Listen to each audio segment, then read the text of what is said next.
as officers concluded their military career courses. The president thanked the troops for the good and important work they do, stressing that the most important objective is to ensure that the country is never destroyed moving forward, regardless of the challenges that may lie ahead. His Excellency the President stressed that as people, the history of Rwandans has taught the country many lessons that must be built upon. He observed that many of the lessons involved pain and difficult times. However, he also observed that even with those hard moments, despite the many challenges the country had and its people have faced, the most important part is that Rwanda did not disappear. He emphasized that from the lessons that history has taught Rwandans and from what the country has learned from what happens in different parts of the world, Rwandans are not blind to the fact that there are some people who want to act as if they created other people, which he pointed out is not true. President Kagame therefore observed that it means that Rwandans as a people must decide for themselves, choose what is right for them, and work to provide for themselves. He went on to reiterate that even if the things that help sustain the country may not be complete and may be supported by help from elsewhere, they must add to what Rwandans themselves already have, and that they do not replace what already belongs to the people. He repeated that such things do not strip Rwandans of the rights they inherently possess, reminding all citizens that they are who they are, Rwandans from Rwanda. He acknowledged that gratitude may be expressed to whoever provides support, but that it does not give them the right to behave as though they created humanity. Moving ahead, a study, Rwanda has welcomed 533 nationals returning from the eastern part of the Democratic Republic of Congo, where they have fled at different times since 1994. Some of those returning say they spent a long time in exile because they were held hostage by the FDLR militia group, which prevented them from coming back home. We have details. Rwandans were received at the Corniche border post linking Rubavu and Goma, most of them being women and children. This repatriation is part of the agreement reached in July 2025 during a meeting between Rwanda and the Democratic Republic of Congo and the United Nations High Commissioner for Refugees, which focused on how refugees could return voluntarily. Some of the elderly among those returning said they delayed coming back because they had been held hostage by the FDLR militia group, which would not allow them to go home. The gunfire continued, and the FDLR was constantly on our backs. Since we were together, they prevented us from returning home, claiming that we would denounce them. At some point, they even fired bullets at us. Because of this, I was separated from my wife. She managed to make it to Rwanda, and I heard that she is alive. Now I am also returning to Rwanda, and will reunite with her. It was nothing but problems because I did not experience anything good there. We always wanted to return, but we could not find a way. Now that we finally have the chance, we are coming back home. Those returning came mainly from the territories of Nyiragongo, Kalehe, Walikale, Rutshuru and Masisi in the North Kivu province. The Rubavu district authorities received them as they entered Rwanda and promised to provide basic assistance as well as any other support they may need while reintegrating into normal life, according to Prosper Murindwa, the mayor of Rubavu district. When they arrive, they meet the local authorities who begin processing their documents. The authorities assist them in acquiring identity cards and provide them with transport money to return home. This financial support is given in installments, helping them to reintegrate into society and rebuild their lives. Planned buses immediately transported the returnees to the Nyarushishi temporary camp in Rusizi district, where they will stay for 2 weeks. Today's returnees join over 3,000 others who have repatriated since the beginning of this year. Now to environment-related matters, a study conducted by the Rwanda Environment Management Authority shows that vehicles contribute 74% of air pollution, with motorcycles alone accounting for 48% due to their high numbers in the country. Adam Squizera files the report. Rwanda Environment Management Authority carried out research on energy-related activities that may harm the air quality, including industries, vehicles, household fuel burning, bush burning, among others. The findings reveal that in 2018, vehicles alone contributed 57% of the air pollutants. According to PSLXT Hakizimana, a quality monitoring officer at REMA, motorcycles are among the vehicles that release a high amount of harmful emissions. The main contributors identified were motorcycles, whose numbers have increased, making them the leading vehicles in terms of pollution. Out of 380,000 vehicles registered across the country, about 200,000 are motorcycles, meaning that they account over 48% of the pollution. Vehicles with engine that emit smoke are the leading contributors to air pollution, as explained by engineer Elin Dikugimana, a vehicle mechanic. Motorcycles contribute significantly more to air pollution than cars, primarily because most of them lack emission control systems that reduce harmful energy gases. He also adds that in some cases, the excessive smoke is a result of failure by vehicle owners to take their vehicle for proper inspection, as the government encourages. If car owners don't maintain their vehicles properly, emissions rise. That's why the emission test is there to remind everyone to keep their cars in good condition. With statistics shows that vehicles play a significant role in air pollution, the government of Rwanda is set to begin testing emissions from vehicles, mainly cars and motorcycles, as a measure to protect public health. We have branches in Remera, for Kigali, Rwamagana in the east, Musanze in the north, and Huye covering the south and southwest. Today, anyone applying for vehicle testing via Irembo can access multiple services, including the standard mechanical inspection and the vehicle emission test. Beyond the emission testing, Prime Minister Dr. Justin Nsengiyumva announced that Rwanda is also investing in increasing the number of electric vehicles, especially for public transport in both urban and rural areas. We put emphasis on improving public transport services, both in urban and rural areas. Specifically, we aim to promote the use of electric vehicles, which do not pollute the air. This shift is expected to reduce the air pollution by up to 38%, in line with the government's program and international agreements, including the Paris Agreement on Environment and Climate Change. Rema further explains that only vehicles with a valid mechanical inspection certificate can undergo this testing. For expired certificates, owners will need to pay for both services. A vehicle will not be granted an emission certificate until the defects are corrected and verified. Failure to comply will result in the vehicle being prohibited from operating on the road. Moving ahead to sports and entertainment, Rayon Sport Club is launching a new nationwide fan registration campaign known as Gikundiro, aimed at bringing all its supporters together under one system. This initiative is being carried out in partnership with Airtel Rwanda, and fans who wish to register can simply do so by dialing *702# on their mobile phones. Supporters have welcomed the project, saying it will strengthen their connection with the team and keep them updated on all activities, while also contributing to the overall development of their beloved team. According to the team's management, the program is highly beneficial because it will allow them to know the exact number of their fans, which is essential for better planning. They also see it as a reliable platform for fan engagement, financial support, and attracting new partners who can help boost the team's performance. On the side of Airtel Rwanda, the company says this collaboration creates a valuable opportunity to reach and engage with their customers, which will also bring mutual benefit to both the fans and the team.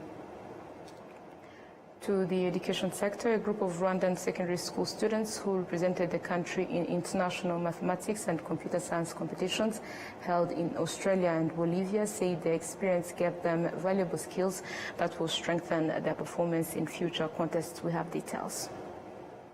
6 students took part in the mathematics competition in Australia. Most of them specialize in mathematics, physics and computer science, and they shared their impressions of how the event went. The recipe for success is working hard, and again, practice makes perfect. Yeah, those students who are from China and US, the reason why they get those medals, it's just they practice and they really love it. They have passion for that. So the thing that I really learned from there, it's to work hard and practice and just give all that I have. I try to give my best in each and everything. Meanwhile, student Happy David represented Rwanda in an international computer science competition in Bolivia. He highlighted how the contest was organized and the lessons he took away from it.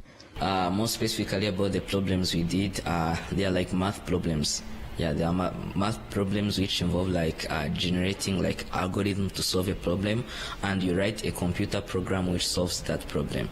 And we did a competition in 2 days, 5 hours each day, and 3 problems each day. Yeah, that's how was the competition. These students were supported in their preparations by teachers who emphasized that reaching the level of international competition requires dedication, hard work, and strong mentorship. First thing that the students have got there, they first pass in China, where they spend over 2 weeks familiarizing themselves with the structure and the way they ask questions in the international Olympiads, and with that they gain a broader perspective about mathematics, and when they attend those competitions they get medals and honorable mentions, and not that they're able to get a global perspective and meet and interact with people from around the world, which is a very incredible thing for our students. The problems are designed to be solved by computers, and what students have to do is to figure out an algorithm which will work efficiently, which means that which use less amount of time and less computer memory.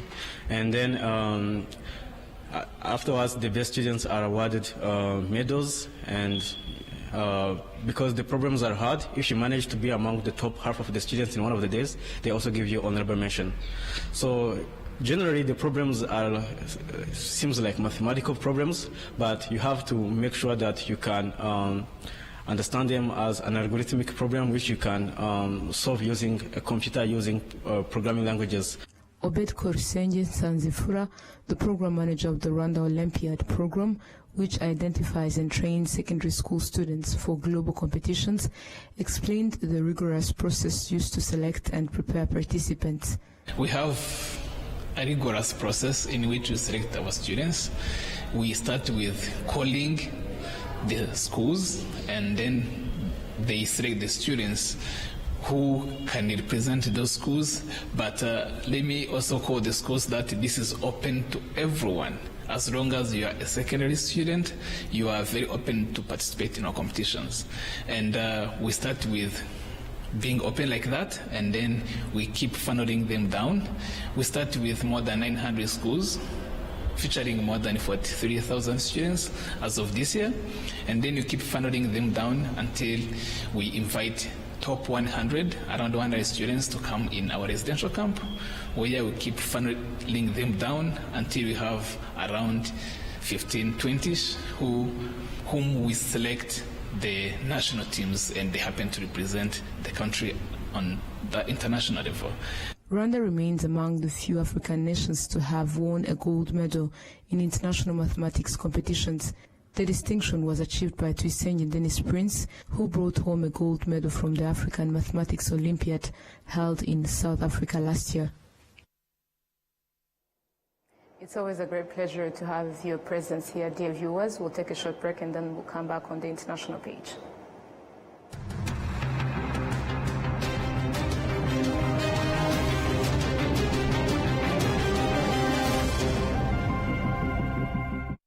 Every journey has a beginning. From nature comes refreshing fruity goodness that keeps you going every day. With every pack complementing life's best moments. Not one, not two, but 5 different fruity flavors. And this journey keeps giving. Introducing Inyanji's new fruity juice flavors, guava and cocktail. Now available at your nearest shop. Always ask for Inyanji. Nyiri muto arababwiraga data bati ntabwo wagira umukamo mwinshi utunze imwe. ariko nigeze acika intege. Mama akinjira mu bucuruzi hari abamubwiraga bati ntabwo watera imbere udakorera mu iduka rigezweho, ariko ntibyamusubije inyuma, yakoranaga umwete. Njya muri kaminuza hari abanshidikanyagaho bavuga ko nashobora kaminuza naturuka mu muryango wifashije, ariko byaragiye nanditse amateka mashya. Igihe cyo gutera ishema umuryango wanjye kigeze, bamwe bakomeje kumbwira bati ntabwo watera umuryango wawe ibyishimo n'ishema, ariko narabishoboye. Hari abakekaga ko nasigira umurage ukomeye abankomokaho, ariko ubu mfite uruganda rutunganya amata. Banki ya Kigali yabaye umufatanyabikorwa wanjye mu rugendo rwose, inzozi zanjye ziba impamo. Bigereho.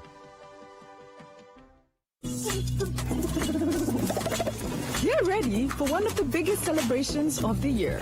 It's the 20th edition of Rwanda's iconic Kwitizina Gorilla Naming Ceremony, happening on Friday, September 5th, 2025, at the breathtaking foothills of Volcanoes National Park.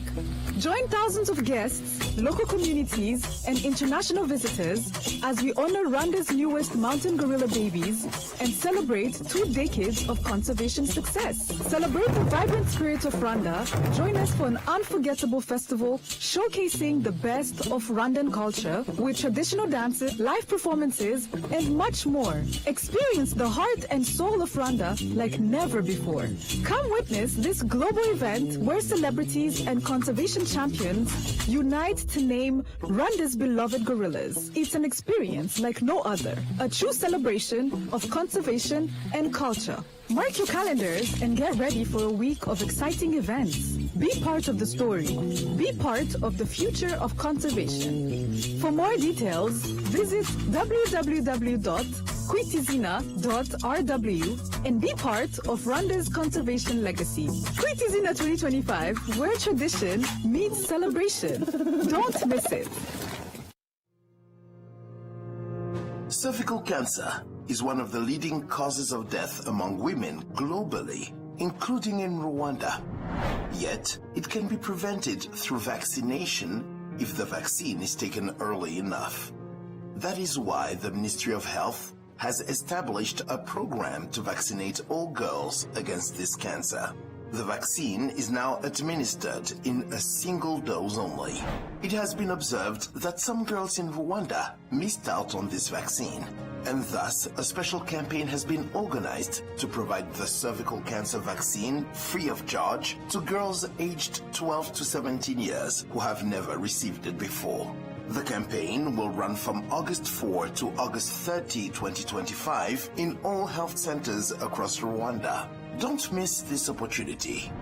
Dear parents, vaccinate your daughter on time, remembering that protecting her health is your responsibility. This message is from the Ministry of Health through the Rwanda Biomedical Center, RBC.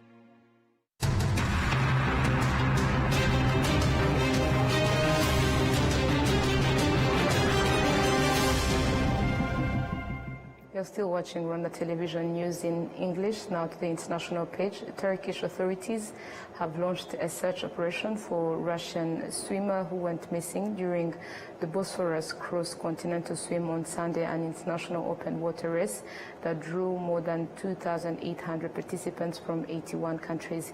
Euronews has the details. A search and rescue mission has been set in motion after a Russian athlete went missing during the Bosphorus race in Istanbul on Sunday. The swimmer failed to complete the 6.5-kilometer annual race from Istanbul's Asian shore to the European side. The athlete went missing despite 100 vessels monitoring swimmers during the race. At its end, the route was scanned for stray competitors, but none were found. According to information obtained by the police, the missing athlete arrived in Istanbul on Sunday and checked into a hotel. In a statement, the Olympic Committee said it was deeply saddened by the disappearance of one of our athletes during the race. More than 2,800 swimmers took part in Sunday morning's competition, facing strong currents and choppy waves in one of the world's leading open water races. Now the story brings us to the end of tonight's bulletin, but before we leave, a reminder of the top stories that made this edition. On Monday at Gabiro Combat Training Center, President Kagame, Commander-in-Chief of the Rwanda Defense Force, addressed over 6,000 officers and other ranks from the Rwanda Defense Force, the Rwanda National Police, and the Rwanda Correctional Service. Rwanda has welcomed 533 nationals returning from the eastern part of the Democratic Republic of Congo, where they had fled at different times since the 1994. On the international scene, Turkish authorities have launched a search operation for a Russian swimmer who went missing during the Bosphorus cross-continental swim on Sunday.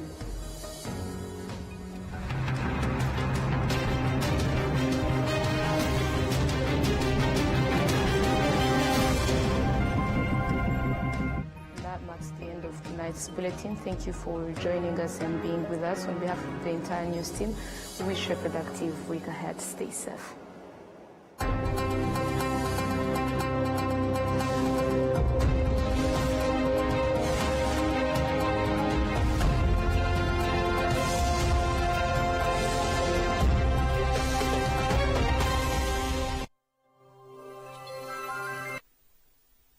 byiza kuri mwe mwese mudukurikiye tubaye ikaze ku mwanya w'iteganyagihe mwateguriwe na Meteo Rwanda mugiye kurigezwaho na Alphonsine Usanganire ku munsi w'ejo ku itariki ya 26 Kanama 2025 hateganijwe imvura mbere ya saa sita ndetse no ku masaha yo ku gicamunsi. Subira inyuma gato turebe